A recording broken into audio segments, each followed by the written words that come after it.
पौराणिक मान्यताओं के आधार पर लोग मानते हैं कि ताजमहल से पहले यहाँ बहुत ही पुराना शिव मंदिर हुआ करता था। इसमें एक ऐसा प्राकृतिक शिवलिंग था जहाँ पर अपने आप पानी रिसता था और अभी भी वहाँ से पानी गिर रहा है। इस प्रकार की मान्यता आसपास के लोगों के द्वारा मानी जाती है। ताजमहल में नीचे की तरफ भी कई मीटर की दूरी पर विभिन्न कमरों का निर्माण किया गया था। इन्हें हम गुप्त कमरे भी कह सकते हैं, लेकिन अभी तक इस बात का पता नहीं लगाया गया कि इन कमरों का निर्माण क्यों किया गया था और इनका इस्तेमाल किस लिए किया जाता था। भारत सरकार ने ताजमहल के ऐसे सभी गुप्त दरवाजे बंद कर दिए हैं जिनका अभी तक कोई ठिकाना ही नहीं है कि ये कहां तक जाते हैं और कहां खुलते हैं। इलाहाबाद हाई कोर्ट की लखनऊ बेंच में आगरा के ताजमहल के दरवाजों को खोलने के लिए याचिका दायर की गई है।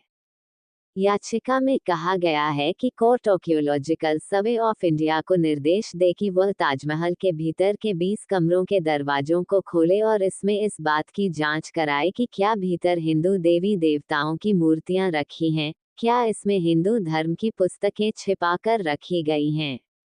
गौरतलब हो कि तहखाने के जिन कमरों को खोलने के लिए याचिका दायर की गई है, वे पर्यटकों के लिए 1972 में ही बंद किए जा चुके हैं। आखिरी बार 16 साल पहले वर्ष 2006 में तत्कालीन संरक्षण सहायक मुनज्जर अली ने तहखाने के कमरों का संरक्षण सेंट्रल बिल्डिंग रिसर्च इंस्टीट्यूट की सिफारिश पर किया था। तब यहाँ दीवारों में सीलन, दरारें भरने के लिए पॉइंटिंग और प्लास्टर का काम कराया गया। तहखाने के कमरों के लिए रास्ता चमेली फर्श पर मेहमानखाने की ओर और दूसरा मस्जिद की ओर है, जिस पर अब लोहे का जाल डालकर बंद कर दिया गया है। इन्हीं कमरों में यमुना किनारे की ओर से पहुंचा जा सकता था, जो उत्तर पश्चिमी और उत्तर पूर्वी बुर्ज के पास बने हुए थे। लकड़ी के दरवाजे हटाकर ईंटों की दीवार लगा दी गई है। भारतीय पुरातत्व सर्वेक्षण विभाग के पूर्व निदेशक डी दयालन की पुस्तक ताजमहल एंड इट्स कंजर्वेशन में बताया गया है कि 1976-77 में मुख्य गुंबद के नीचे तहखाने में दीवारों पर आई दरारों को भरा गया था।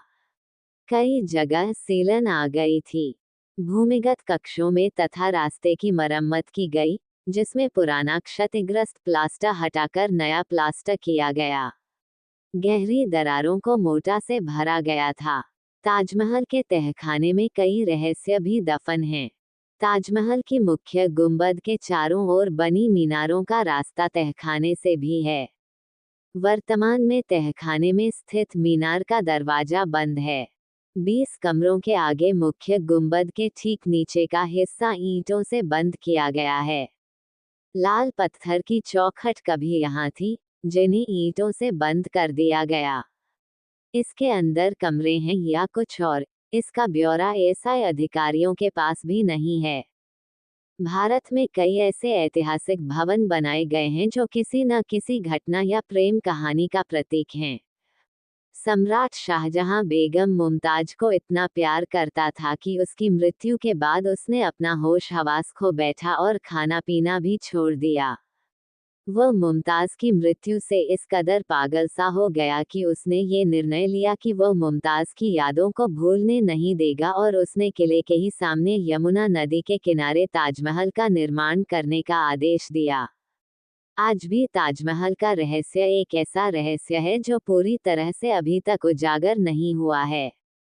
अर्थात यहाँ पर ताजमहल के बारे में पूर्णता किसी को ज्ञात नहीं है कि ताजमहल के बहुत से दरवाजे ऐसे हैं, ये भी पता नहीं है कि ये दरवाजे कहाँ खुलते हैं। ताजमहल में ऐसी सुरंग बनी हुई है, जिन्हें अब बंद कर दिया गया है। यहाँ तक कि भारत सरकार ने भी आदेश दे दिया कि ताजमहल पर कोई भी रिसर्च नहीं करेगा तथा इसके अंदर के सभी दरवाजे तथा रास्ते बंद कर दिए गए। इनमें से ताजमहल के कुछ अद्भुत रहस्य हैं। खास दरवाजा। ताजमहल में ऐसे कई दरवाजे हैं जिन्हें किसी न किसी मकसद से बनाया गया था। इसी में से एक है खास दरवाजा। ताजमहल में हमेशा शाहजहां इसी दरवाजे से प्रवेश किया करता था। ये दरवाजा यमुना नदी के किनारे ताजमहल से थोड़ी दूर स्थित है, जहां पर नाव के द्वारा जाया जाता है। ये दरवाजा अंतिम समय पर जब शहंशाह शाहजहां की मृत्यु हुई थी, उस समय उनके पार्थिव शरीर को ताजमहल में लाने के लिए खुला था। उसके पश्चात इस दरवाजे को हमेशा के लिए बंद कर दिया गया। क्या आप जानते हैं कि ताजमहल में शाहजहां और मुमताज के असली और नकली दो प्रकार के मकबरे हैं? ऐसा क्यों है? लेकिन ये उनके नकली मकबरे हैं, जबकि तहखाने में जाने पर शाहजहां और मुमताज महल के असली मकबरे हैं। ऐसा क्यों किया गया, इसके बारे में इतिहासकारों ने कई प्रकार के विचार प्रस्तुत किए हैं। कुछ इतिहासकार कहते हैं कि इन मकबरों में बेहद कीमती आभूषण, पत्थर और रत्न अभी तक छुपे हुए हैं, तो कुछ इतिहासकार पूरे ताजमहल में भारत देश की दौलत को छुपा कर रखा गया है, ऐसा मानते हैं। क्या आपने कभी गौर किया है कि मुमताज की मजार के ठीक ऊपर एक ऐसा छिद्र है जहां से पानी टपकता है, और यह कारीगरों ने जानबूझकर छोड़ा था, क्योंकि उन्हें इस बात का पता चला गया था कि ताजमहल पूर्ण होते ही उनके हाथ काट दिए जाएंगे। इसी प्रकार ताजमहल के जो 11 नक्काशीदार पिल्लर हैं, उनमें से एक गोलाकार है, जबकि बाकी सभी तिकोने बने हुए हैं। ताजमहल में किया गया बेहद मजबूत कांच का उपयोग, ताजमहल को इस प्रकार से आकृति दी गई कि वह सुंदर तो है ही, साथ ही इतना मजबूत है कि इस पर गोलियों का भी कोई असर नहीं पड़ता।